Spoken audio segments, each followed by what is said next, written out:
বাবা হরভজন সিং ভারতীয় সেনাবাহিনী অলৌকিক ক্ষমতাসম্পন্ন এক বীর সেনা, যাকে হিরো অফ নাথুরা নামেও অভিহিত করা হয়, যিনি তার মৃত্যু 56 বছর পরও তার কর্মে অবিচল, যার কাছে চীনা সেনারাও মাথা নত করে। আজকের ভিডিওতে আপনাদের কাছে তুলে ধরব পূর্ব সিকিমের মধ্যে অবস্থিত বাবা হরভজন সিংয়ের পুরনো মন্দিরের কিছু কথা। তাই ভিডিওটি স্কিপ না করে পুরোটা দেখতে থাকুন, আর ভালো লাগলে লাইক, শেয়ার, কমেন্ট ও চ্যানেলটিকে সাবস্ক্রাইব করার অনুরোধ রাখলাম।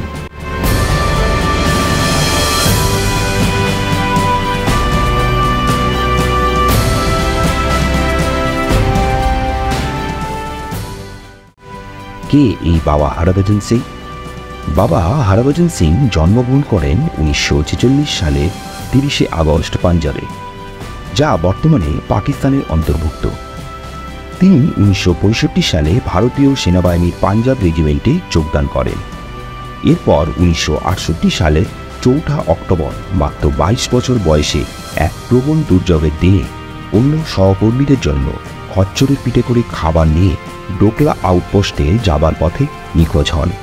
ভারতীয় সেনাবাহিনীর তরফ থেকে তার সন্ধান চালানো হলেও তাকে খুঁজে পাওয়া যায় না। এরপর ঘটে এক অলৌকিক ঘটনা। তিনি তার সহকর্মীদের স্বপ্নের মধ্যে বলে দেন কোথায় গেলে পাওয়া যাবে তার দেহ।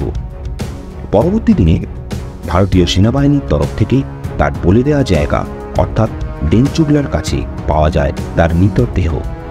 এরপর তিনি তার সহকর্মীদের কাছে স্বপ্নে অনুরোধ করেন যে শেষ জীবনে তিনি যে বাংকারে কর্মরত ছিলেন তাকে যেন সেই বাংকারের নিচেই সমাধিস্থ করা হয়, এবং তিনি মৃত্যুর পরও কাজ চালিয়ে যেতে চান। সেই ইচ্ছের কথা মাথায় রেখে ভারতীয় সেনাবাহিনীর পক্ষ থেকে সেই বাংকারের নিচে, অর্থাৎ যে বাংকারে বাবা হরভজন সিং কর্মরত ছিলেন, সেখানে তাকে সমাধিস্থ করা হয়, যা বাবা হরভজন সিং পুরনো মন্দির নামে খ্যাত।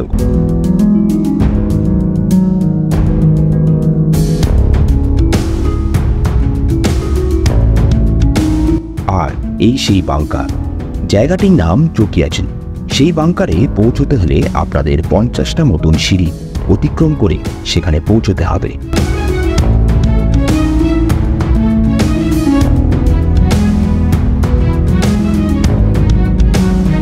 এই বাংকারে ইনচার্জ হিসেবে নিযুক্ত ছিলেন বাবা হরভজন সিং। বর্তমানে এই বাংকারের মধ্যে রয়েছে বাবা হরভজন সিং এর থাকার জায়গা, তার ব্যবহার করা পোশাক এবং তার ব্যবহার করা বুট।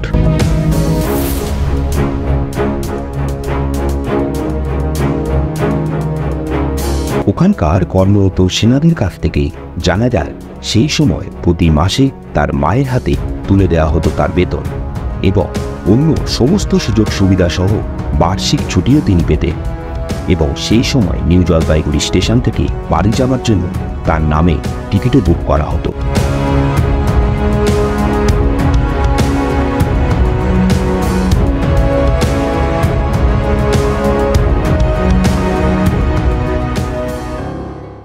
বর্তমানে বাবা হরভজন সিং ক্যাপ্টেন পদে পদোন্নতি পেয়ে 2014 সালের নভেম্বর মাসে অবসর গ্রহণ করেন।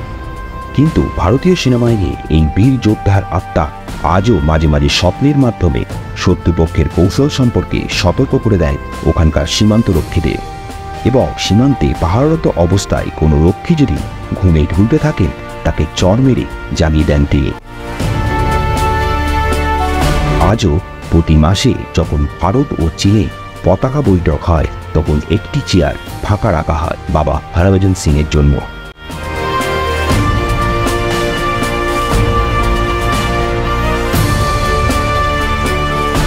ভারত ও চীন সীমান্তে পাহারারত সেনাদের কথাতেই জানা যায় ঘোড়ার পিঠে করে আজও এক সেনা জওয়ানকে পাহারা দিতে দেখতে পাওয়া যায়। এখানে বাবা হরভজন সিংকে সমাধি দেওয়া হয়।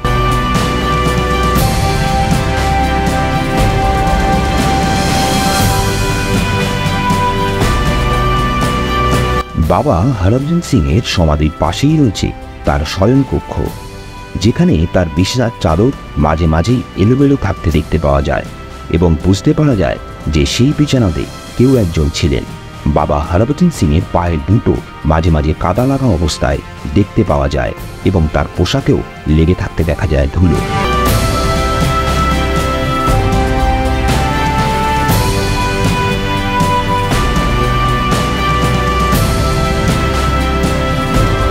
রূপকথার মতো শোনালেও এটাই সত্যি, এটাই ভারতীয় সেনাদের বিশ্বাস, আর এটাই ভারতীয় সেনার প্রতি সকল ভারতীয়র আস্থা, আর এটাই হলো দেশপ্রেম।